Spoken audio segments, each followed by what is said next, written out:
Welcome to the August 31st meeting of the Rotary Club of Louisville. I'm Lori Flannery, President-elect of the club, and Paul Harris Fellow. I'm going to remind you to please silence your phones if you haven't already done so.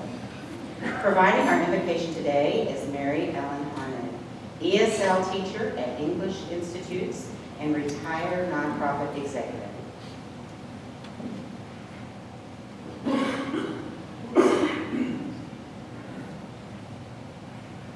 Let's bow our heads. May we be blessed with discomfort.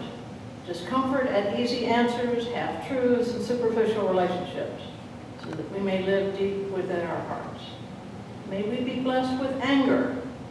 Anger at injustice, oppression, and exploitation of people, so that we may work for justice, freedom, and peace. May we be blessed with tears. Tears to shed for those who suffer from pain, starvation, natural disasters, and war, so that we may reach out our hands and our resources to provide comfort. And may we be blessed with foolishness, enough foolishness to believe that we, individually and collectively, can make a difference in this world.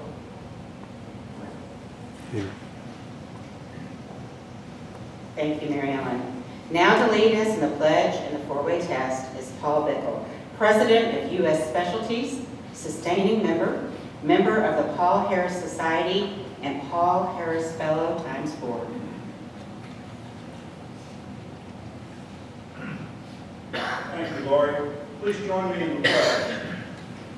I pledge allegiance to the flag of the United States of America and to the republic for which it stands, one nation, under God, indivisible, with liberty and justice for all. Now the four-way test. Is it the truth? Is it fair to all concerned? Will it build goodwill and better friendships? Will it be beneficial to all concerned? All right, thank you, Paul. Rotarians, we're going to introduce the guests now, so if you'll please introduce yourself first, then your guest, giving their name, title, and organization. Guests, when you hear your name, please stand.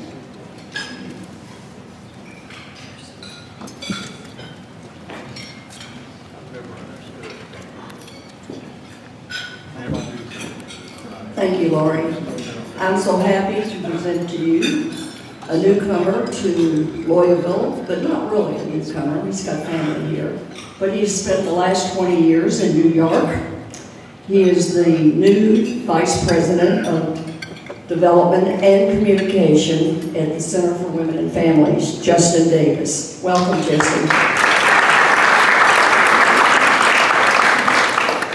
Also visiting from New York, my son and daughter-in-law. My son is out in the hallway on the phone, so we'll run in a minute. He's Joseph Lasavio with MasterCard Corporate. I have to read this. He's manager of global automotive partnerships at MasterCard. And my daughter-in-law, Katie Lasavio, is vice president of operations at SCA Health in New York. Dr. Alan Mauser of Louisville Podiatry.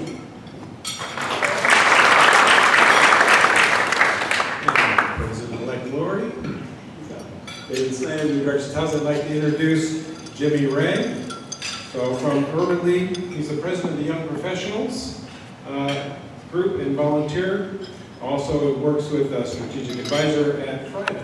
Jimmy, you want to stand? Welcome.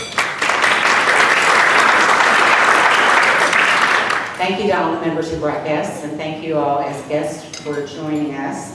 We do have a brief meeting after our meeting. It just takes a few minutes. If you will go to the What is Rotary table and sit with member Craig Sherman, he can let you know a little bit, very briefly again, about what Rotary is all about if you're interested. Now I would like to invite Chris Manzo, co-chair of the Membership Development and Engagement Committee, and Paul Harris Fellow to welcome some new members.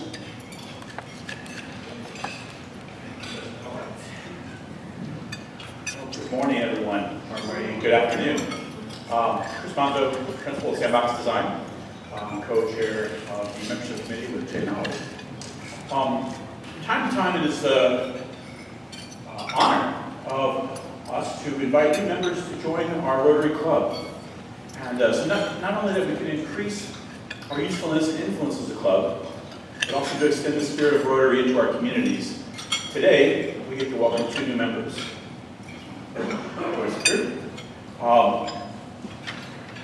Mackenzie White and Demetrius Wingate have both been elected to membership in our club because we believe you are worthy of representing your calling and to possess the qualities that will permit you to exemplify in your public, business, social, and private life the true spirit of Rotary, that of service above self. You have been admitted not only to the Rotary Club of Louisville, Downtown Louisville Club, but to a worldwide organization of some 46,000 clubs. So you tap into that as you navigate the globe. And I know some of us here are quite extensive Rotarians of the world. And by virtue of your membership in this club, you're welcome into the fellowship of any of those Rotary clubs, both here in Kentucky and abroad. Rotary membership adds value to those who engage, whether by attending our meetings and events, participating in service projects, which you'll hear tons about, and sharing your knowledge and talents to carry out the principles of Rotary at a service above self and the community. So now I formally induct you, members of the Rotary Club of Louisville, to present you your pen. Demetrius Wingate joined the club as an emerging leader, and he is from Lexington and moved to Louisville in 2009. I moved here too, so transplant. Where he attended Fern Creek High School. I think my sister-in-law went there. He worked in retail for several years before beginning a career 5 years ago with SOS International, where he's the operations manager. In his free time, he codes websites and currently enrolled in Code Louisville leading software development. Demetrius.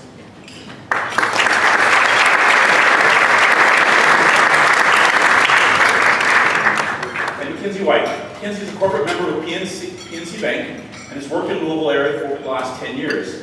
She has a wide scope of banking knowledge, commercial business, and partners with companies throughout the Midwest to provide acquisition and working capital and general commercial financing to their businesses.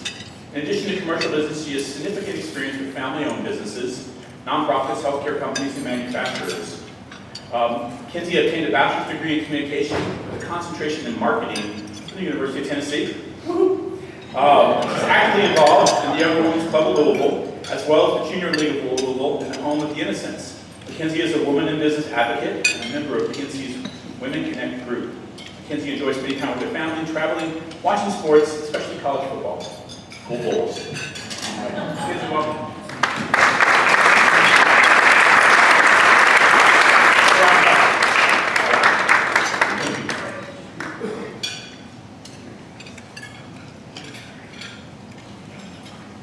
All right. So thank you very much, Chris, and welcome Demetrius and Mackenzie to the 14th largest Rotary in the world. Okay, I would now like to invite Slade Stumbo, membership manager with our host venue, the University Club, to the podium to share a little bit about the club.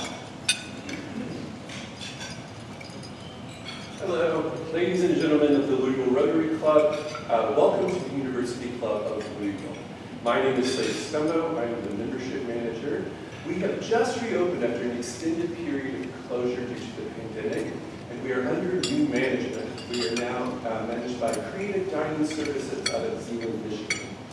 If you haven't heard of the University Club of Louisville, we are a private membership club and the premier special events venue on the Belknap campus of the University of Louisville.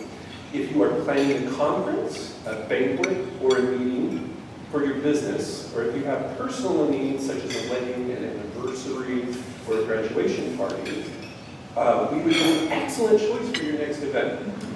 See our catering manager, Patricia Bunner, if you would like to reserve an event. Now, we do take reservations outside of membership for events, but there's a fee. One of the best perks about membership in this club is that these rooms, such as the one you're in, are available without a rental fee. And our dues rates for an entire year are less than a third of what many of the venues in the city are for one event. So, I think it pays for itself. And you can work with any budget, so it can be an event that you're having where you won't be more than bottled water and a pack of chips to a multi-course gourmet meal. Speaking of gourmet meals, we will soon be hosting our second bourbon dinner. This time it will be the Blue Run Bourbon Dinner on September 12th. That is open to the public, so if any of you would like to attend that, please let us know. We can make a reservation. But of course, preferential pricing is offered to membership. Blue Run is an exciting new bourbon label that's already winning awards, and so we look forward to featuring their drinks with our food chef Eric Morris. And then September 16th will be our first club pub watch-along party for card games. It will be IU, and we'll be watching the game and serving drinks in the pub. Then we'll soon start pub gaming for home games, where members can park in our parking lot, have a few cocktails, and then it's a short 12-minute walk to the stadium. And plus there's cleaner bathrooms there. And then we have an exciting new event, and I'll let you continue your lunch for Halloween. On the 28th of October, we're having a Halloween pub trivia. So welcome to the university.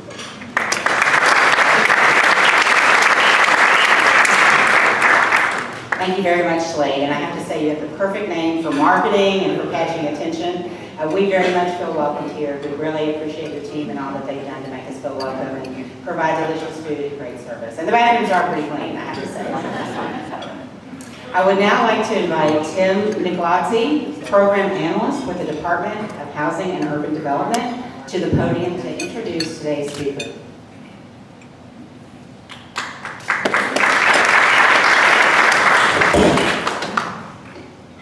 So I'm going to say a bunch of things about Michael that's not in the script, and I hope I don't embarrass him a little bit. For anybody that doesn't know, Peace Corps is a very small organization, and the degrees of separation are extremely small. When they called me to ask if I'd introduce Michael, who served in Ukraine, my first question was, of course. My first question, I'm sorry, was, who is it? And they said, Michael, and I immediately responded with, of course. I want to say, Peace Corps is extremely hard. I've been through, if anybody that doesn't know me, I'm prior enlisted and I'm a prior officer. I've been through basic training, I've been through officer training, but Peace Corps oftentimes was more challenging than the military. It's isolating Ukraine between the months of October and April. You never see the sun, and it snows, and you get seasonal depression a lot. Not to mention, Ukrainians typically aren't very trustful of people. So again, it can be very isolating. I was very thankful to have Michael in country with me when I served. He became a very good friend, and I say this with my heart, Michael, I don't think I would have made it without you. So I'd like to introduce Michael Andrews here today. It is an honor and a pleasure, and I couldn't be more thankful to stand up and read the official biography. So thank you for asking me to introduce him. Thank you, Michael. For 3 decades, Michael Andrews has led content creation, organizational strategy, public relations, and resource development endeavors in a variety of settings. In 2018 and 2019, he was organizational development specialist with the United States Peace Corps Ukraine, working in HIV and AIDS relief. Concurrent with that role, he was a photojournalist with the Ukrainian Beba Yuva Cultural Expedition. Ooh, it's just a Bashko slogan. Presently, he continues, it's a hard word. Presently, he continues to work virtually with Peace Corps Ukraine and Beba Yelka while engaging in diverse international writing and photography projects. His photography exhibition, Resilience, the Heart of Ukraine, is traveling to select U.S. venues. And lastly, I'm sorry, go for that one, please. And lastly, he took that picture while we were in Ukraine.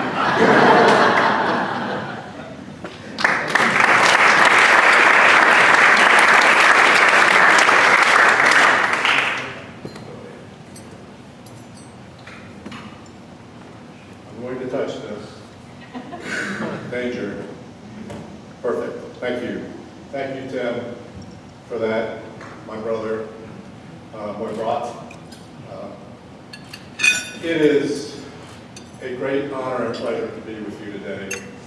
And as Tim mentioned, I've been a content creator, photojournalist, and organizational consultant for 30 years.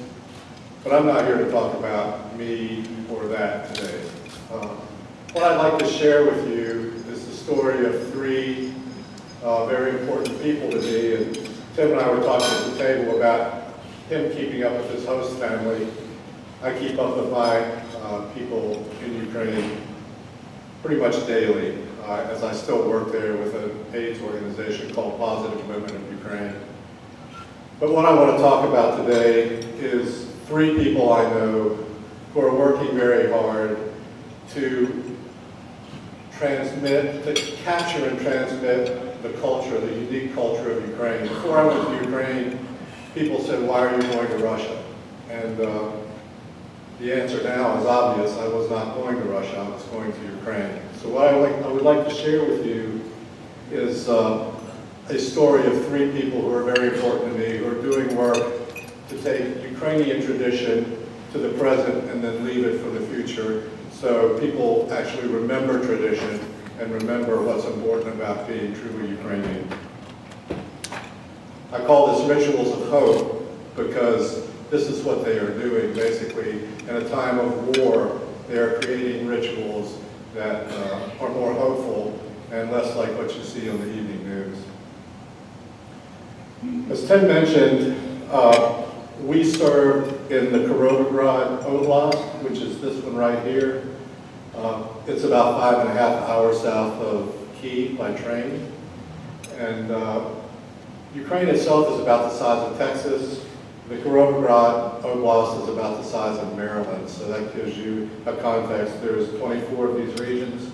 I served with Tim in the Kirovograd Oblast.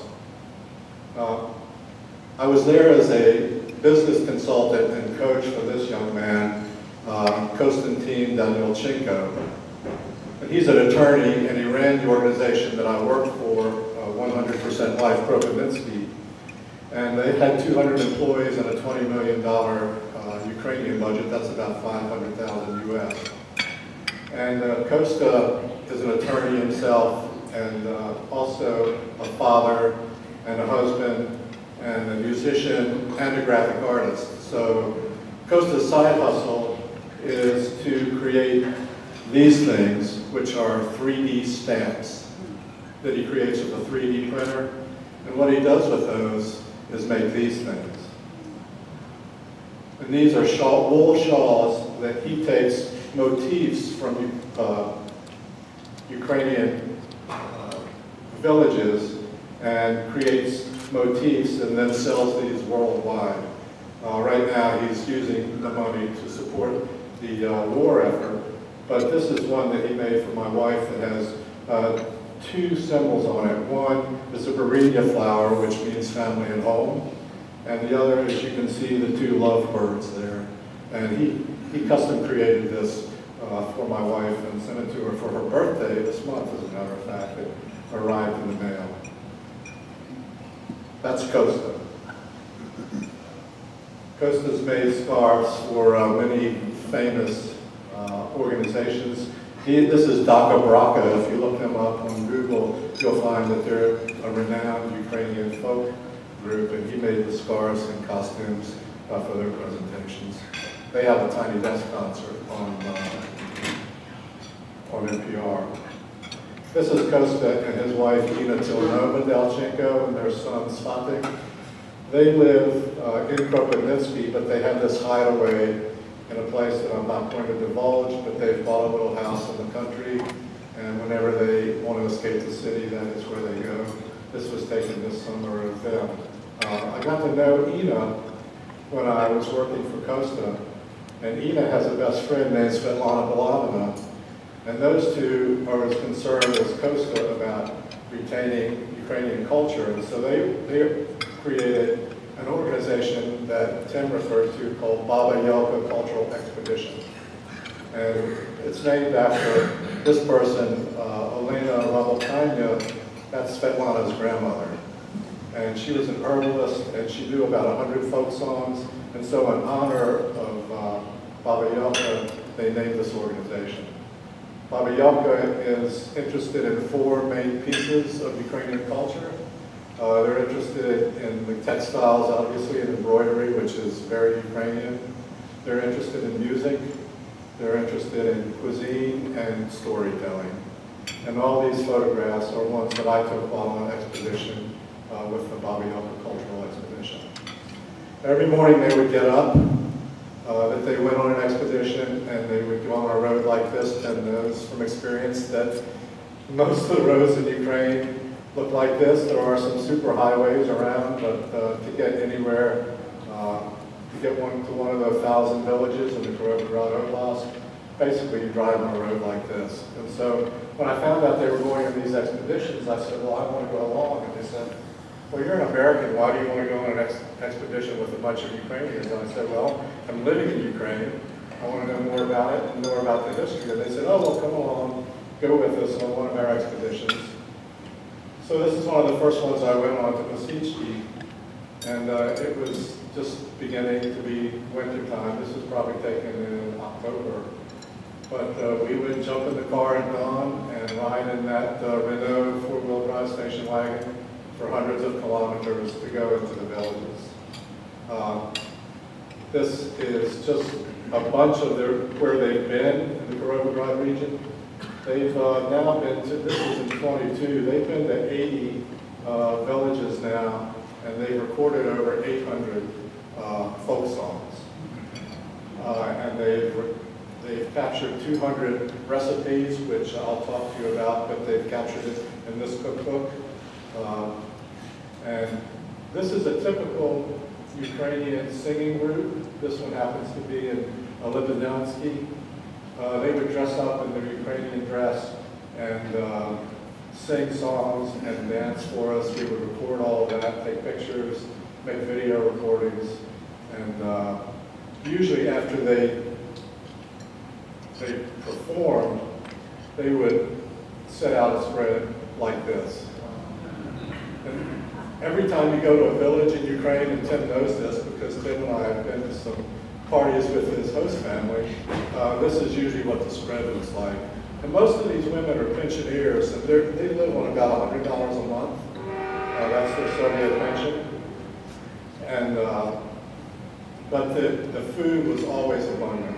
And so the food was so abundant that when we left, they'd usually give us a gift to take with us of fresh baked bread, usually.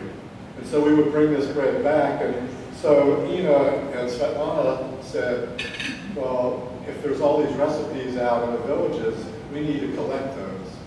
And so that's when they created this cookbook in December 2021. It has 200 recipes in it. It's all Ukrainian. I just learned this morning talking to Ina that Igor over here just enlisted as a ranger, a Marine Ranger, to go to the front today. He left today to go to the front. And Ina and her group will be dancing in Kyiv on the 12th of September to raise money to buy him a transport van to take his troops around on the front. So that's one way that my friends are working directly to help the war effort.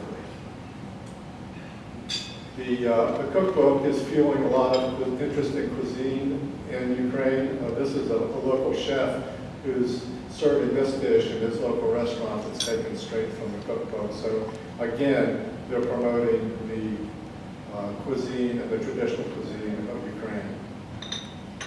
They're also interested in textiles, as I mentioned. This picture I took of them in a town called Lodosi. And there's this huge museum in Lodosi, and they were rummaging through things. They pulled out these two embroideries.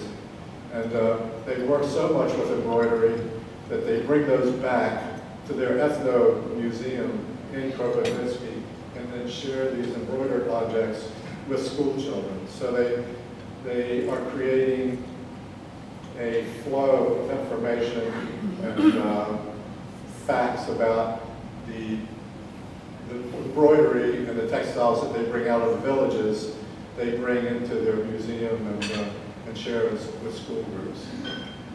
They've also started a clothing line, so all the motifs that they find in the villages, they bring back to Kropotnitsky.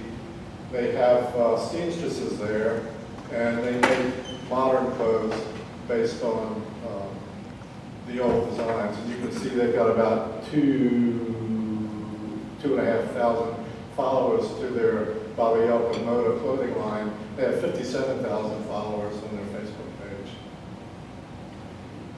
Svetlana, I mentioned, is a singer, and she started a band, Yelka, to go with Baba Yelka. So the first song that she created was, this is her band, and they travel around the country doing benefit concerts for the war right now. But this is one of the first expeditions that she went on where she actually recorded songs. She went to Chayivka and recorded this granny singing a song called Polynyuk, which was about an old, rich man trying to court a young widow. And it's Polynyuk, Polynyuk.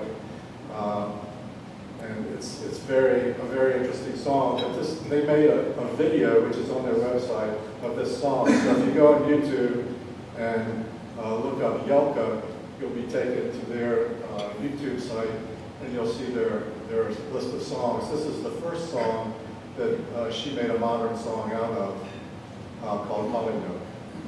And this is them making the video. We were out in a remote area. That's a little drone flying over her to shoot a picture of her making the video. They're very proud of that.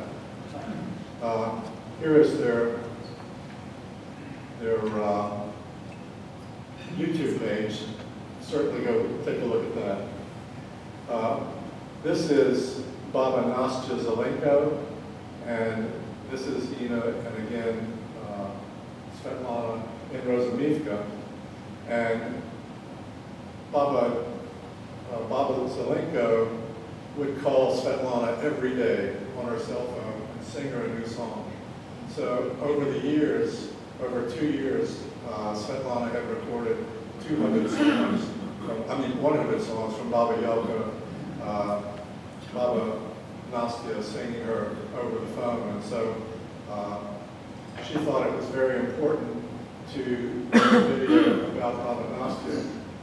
Baba Nastya died in May 2022, but this is Svetlana and Baba Nastya looking at the song that Svetlana wanted to record for Baba Nastya, in honor of Baba Nastya. It's called Ninko, and it's a song about a mother and a daughter who are separated from each other, talking to each other. And basically, Ninko, the daughter, says, "Mama, Mama, I miss you, I miss you. I want to plant a cherry tree in my garden to remember you." And the mother says back to her, "I miss you too, I'm looking at you through the window." And for Svetlana, this is a song about the separation that's going on right now during the war in Ukraine, and all the people that are being separated, and all the families that are being destroyed. So I would like to, if the machine will work, and Delaney is telling us, shaking her head that the machine will work, I'd like to take 2 minutes to play the song for you, so you get a feeling of what they're feeling in Ukraine. And I hope I can get through the song, because it's, I think the song speaks for itself.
That was Baba Nastya singing the original song, and what you heard was Svetlana's interpretation, modern interpretation of the old song. This is Svetlana standing on a rock at the Palisades Nature Preserve in a town, near the town of Zlenka, Ukraine. And I call this photograph Svetlana Waits for Tomorrow, because we really don't know what tomorrow's going to bring, but every day my friends and all the people of Ukraine wake up and wonder if tomorrow will be the day that they're free of what's going on there now. And so those birds may be happy birds, or those birds may be evil birds, we don't know, but I guess we'll see.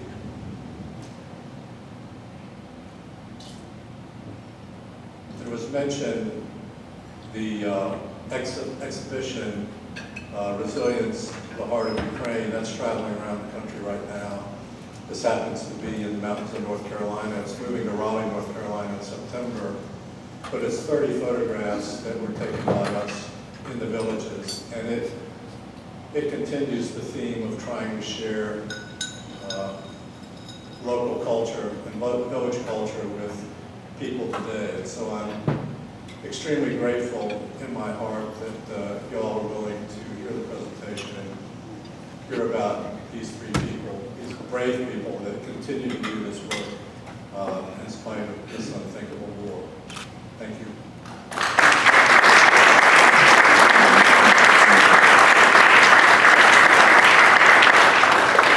Questions? Oh, I'm sorry, we have a moderator. Thank you so much, Michael. That was great. If any Rotarians have any questions, if you will just go to the microphone in the middle of the room, abiding, of course, by our question and answer rules that we have in place each week. Thank you. Thank you so much for sharing. This was beautiful.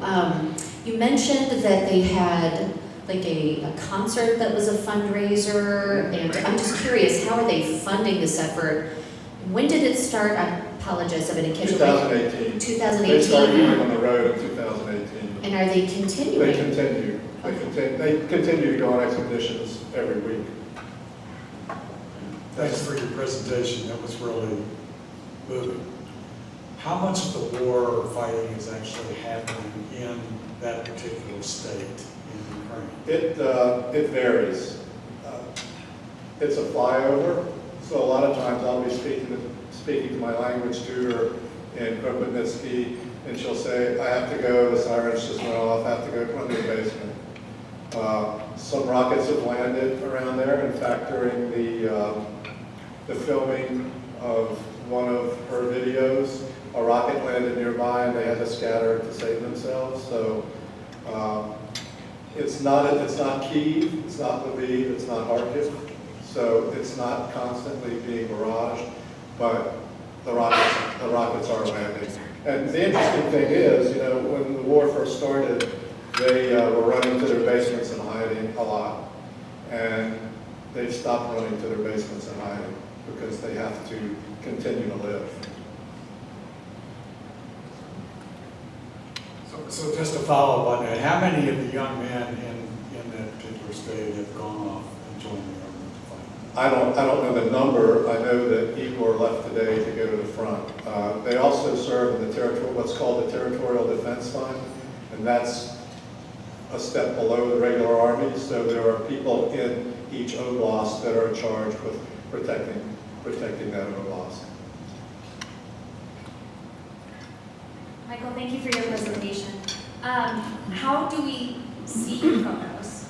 Barring a trip to Raleigh next week. Tell us where we can find more information. mandrews.com. I don't say mandrews.com because, you know, that's probably not politically correct now, but it's mandrews.com. And so a lot of my photos are there, and Baba Yelka you can find, if you just Google Baba Yelka, you can find. Yes, sir. Thank you very much for coming in today and speaking to us on this. I don't know if anybody is going to share what Rotary has done in Ukraine. Tim, I mean, I've got Tim, it here. yeah, please do, please. So, just so that y'all know, Rotary raised $17.3 million, has funded over 400 grants, and that happened within like the first month, didn't it, Tim?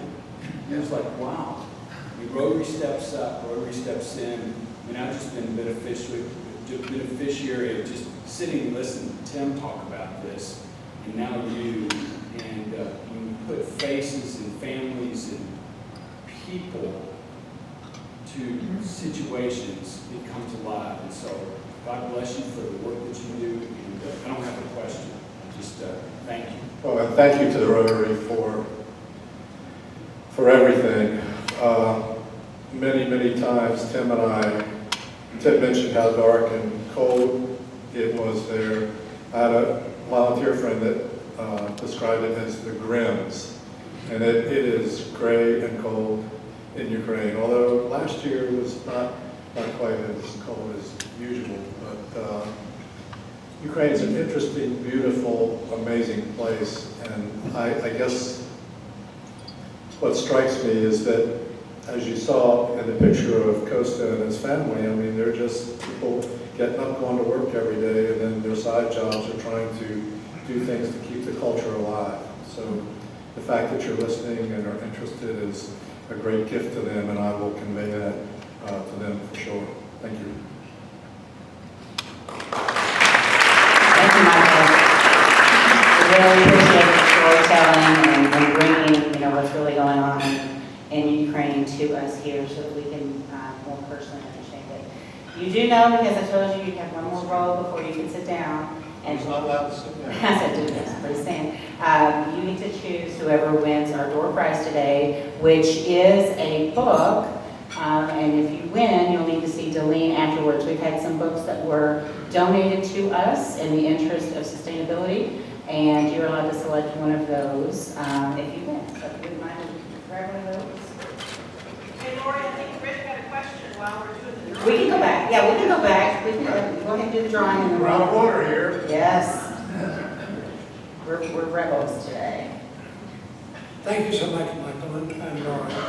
I just wanted to add to what Past President Walt had to say about Rotary's donations to help Ukraine in the immediate aftermath of the attack. Our district, our Western Kentucky district of Rotary, donated $25,000 to go directly to the fund for assistance in the Ukraine. I have memories of visiting Kharkiv in the northeastern part of Ukraine last century. Well, things were very different. But a strong memory that I have is that at a dacha, a country house just outside of the city, where Americans would have a lawn of grass, extensive. And every dacha I saw, it was gardens, it was plants being grown and food being grown. And I was wondering, in your experience, have you seen much the same? Absolutely. Everybody has a dacha, and most babushas. When we went to the villages, the babusas, everything that you saw spread out on the table came from the garden. There's a whole issue in Ukraine with food culture because of the 1933 Holodomor, when Stalin starved the Ukrainian people because he was threatened by their zeal for independence. 7 to 10 million Ukrainians starved to death. And many of the villages that we visited had mass graves with just the sign 1933 over the cross. So food is a very intrinsic part of their culture. They all raise dacha gardens, they all can, and all of either their balconies or their cellars are full of canned food.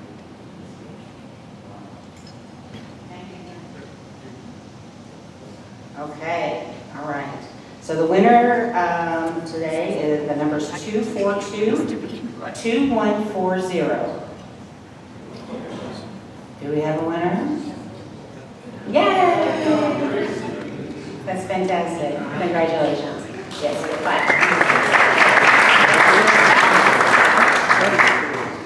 okay, I have a couple of notes. Governor Beshear will be speaking next Tuesday, so that's the Tuesday after Labor Day weekend, right? That's our next Tuesday, next week. It will be at the normal time, of course, and that is September 5th. That means that we will not be meeting on Thursday, September 7th. So we'll be substituting one for the other. If you have any questions for Governor Beshear, we will need to have those submitted to Ashley Brower by September 1, which of course is tomorrow. So if you have any questions, please get those in place because we won't have time for Q&A during his presentation to our club. Our cutoff for RSVPing for that particular event on September 5th with Governor Beshear was today at noon. If some reason that you've missed that and you are still interested, you need to see Tracy Peck after the meeting today. Don't leave the meeting today without doing that if you're interested, because she can let you know if we have any space available. And the last thing I'll say is please see Craig Sherman, if you are a guest today, the gentleman over here in the beautiful blue coat, for a very brief discussion about what Rotary means and maybe some next steps if you're interested in following through on that. I want to thank you all very much for being here today, and I hope you have a wonderful holiday weekend, and